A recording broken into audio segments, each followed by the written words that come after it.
Welcome to Brown University. I'm Linda Gillette, and I'm the Director of Financial Aid at the Albert Medical School.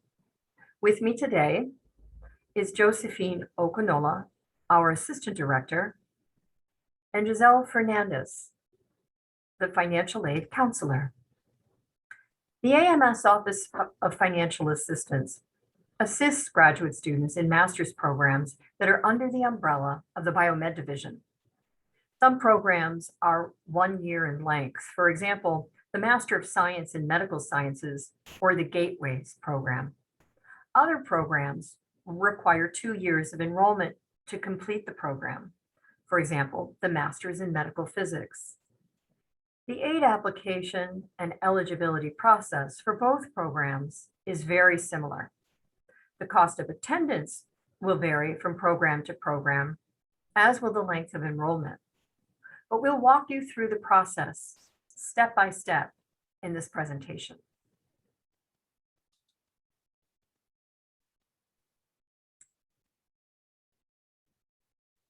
Meet the Office of Financial Assistance.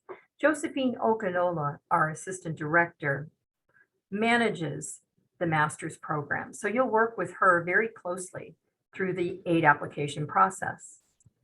Giselle Fernandez, our counselor, manages the application process. So as you submit applications and documents, Giselle will be managing them for you. Our offices are located on the first floor of the AMS building. Office numbers 123, 125, and 127. You should receive shortly, if you haven't already, an information sheet that provides pertinent aid info, contact info for our office, recommendations to help prepare you for your educational plans, along with guides and resources for achieving financial strength. Please contact our office if for some reason you have yet to receive our info sheet.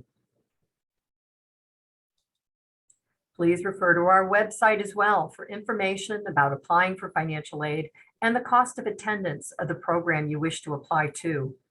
On the opening page, you'll find a link for the FAFSA, the free application for federal student aid. That's the core document you'll need to submit.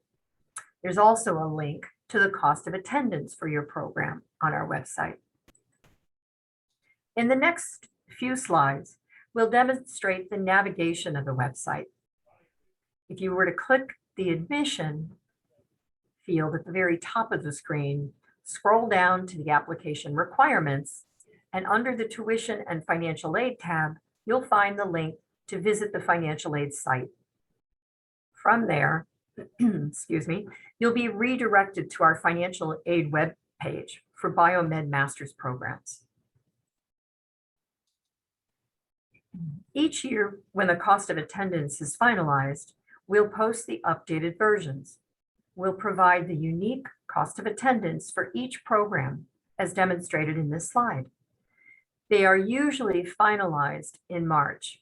The figures that you'll find on the website might not have been updated to the current year, but they'll still provide a good idea of the costs.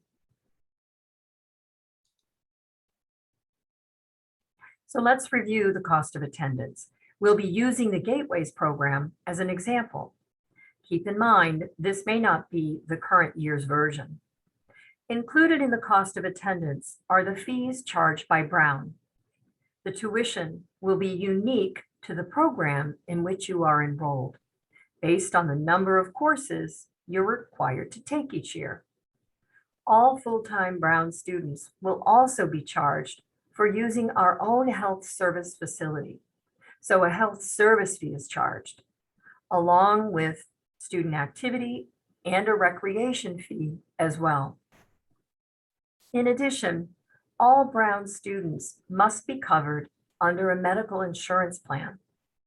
Brown offers a plan, but if you are covered under another's comparable plan, this fee can be waived. Then we next build in realistic living expense components and other supplies we're told that you're going to need as well. To some extent, you have control over these discretionary items. Choosing housing that is reasonable, for example, or maybe living with roommates to share the rent. Note that the tuition charges for this program are not the same for the fall and spring. Also, some of the university charges are posted entirely in the fall. For example, health insurance and parking fees. So it's important to plan loan borrowing and other resources you plan to use to pay your bill accordingly. The Office of Financial Assistance will help prorate your loan disbursements to keep in line with your tuition charges. So now I'm going to turn the presentation over to Josephine. Thank you, Linda. Now let's talk about some funding options. Students rely heavily on federal loans to fund their master's programs. Students can borrow through 2 different federal loans to completely finance both university required charges and discretionary components, such as your living expenses, for example. These loans will disperse to your student account at least 2 times, in the fall to meet fall charges, and once again in the springtime. These are unsubsidized loans. This means that interest will start to accrue as soon as the funds hit your student account. Now, there are some differences between these 2 loans. The unsubsidized loan has a loan limit of $20,500. And while there is no loan limit for the Grad Plus loan, there is a separate loan application you must complete to obtain it.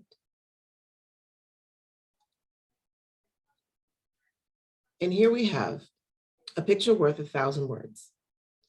This slide shows an example of how the interest accrues and is capitalized only at the point repayment of the loan begins.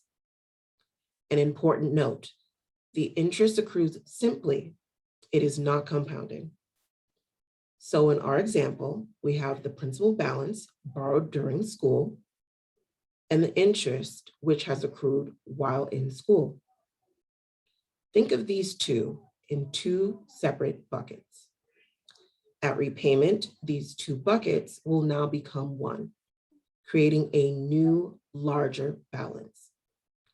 During repayment, interest will now continue to accrue on your new, larger balance.